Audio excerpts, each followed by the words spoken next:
पूर्व मंत्री डॉक्टर नरोत्तम मिश्रा ने सिद्धपीठ बागेश्वर धाम के पीठाधीश्वर पंडित धीरेन्द्र कृष्ण शास्त्री के सानिध्य में आयोजित सनातन हिंदू एकता यात्रा में सहभागिता की। दिल्ली से वृंदावन धाम तक निकाली जा रही ये भव्य यात्रा श्रद्धा, भक्ति और एकता का प्रतीक मानी जा रही है।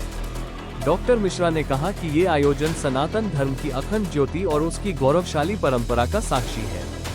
असंख्य भक्तों की उपस्थिति ने इस धार्मिक यात्रा को और अधिक भव्य रूप प्रदान किया।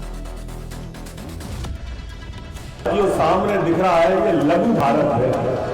मैं कई लोगों को मिला, बिहार के लोग हैं, उत्तर प्रदेश के लोग हैं, महाराष्ट्र के लोग हैं, मध्य प्रदेश के लोग हैं, दिल्ली के लोग हैं, हरियाणा के लोग हैं, राजस्थान। पूरा लघु भारत का दर्शन अगर किसी को आज करना है तो आओ और बागेश्वर महाराज जी के चरणों में लौट के लघु भारत के दर्शन कर जाओ। मैं तो इतना महाराज ये ऐसे ही होता है। अपनी इच्छाओं को त्याग करे तब कोई संत बनता है। स्वयं गुरु को त्याग करके शंभू के चरणों में जो चला जाता है वह इस तरह का बनता है, इसलिए लोगों को पीड़ा भी है। मैं तो महाराज इतना कहूंगा कि ये कीचड़ और लीचड़ से दूर ही रहेगा, दोनों से दूर रहना चाहिए। ये कीचड़ और लीचड़ है क्योंकि कीचड़ तन को खराब करते हैं और लीचड़ मन को खराब करते हैं। इसलिए इन दोनों से दूर जो नहीं समझ सकते उन्हें मत समझाइए।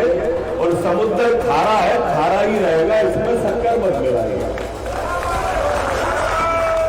अरे वो समुद्र खंगालने में लगे हुए, वो समुद्र खंगालने में लगे हुए, हमारी कमियां निकालने में लगे हुए, जिनकी चड्डियां खुद की फटी हुई है हमारी टोपियां उछालने में लगे हुए। ये बड़े सौभाग्य का बात है महाराज। मैंने एक बार आपको जब आप दंगरुआ सरकार पर कथा कर रहे थे तब मैंने कहा था कि महाराज कुछ लोग ऐसे होते हैं उनको सनातन समझ में नहीं आता है, उनको क्या अमृत है और क्या विषय ये समझ में नहीं आता। आपके सामने सुनाई थी मैंने, आपको कंठस्थ भी है वो, पर यहाँ बहुत सारी जनता बैठी है, उसके माध्यम से भी संदेश देना चाहता हूँ कि हमारे यहाँ पर देसी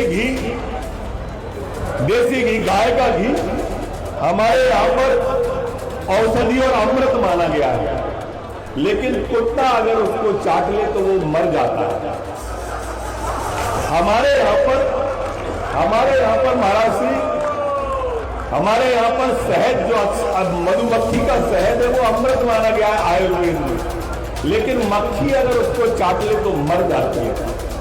कौवा जो नीम के पेड़ पर रहता है वो अगर नीम की निगोली को खा ले, नीम के फल को खा ले तो मर जाता है।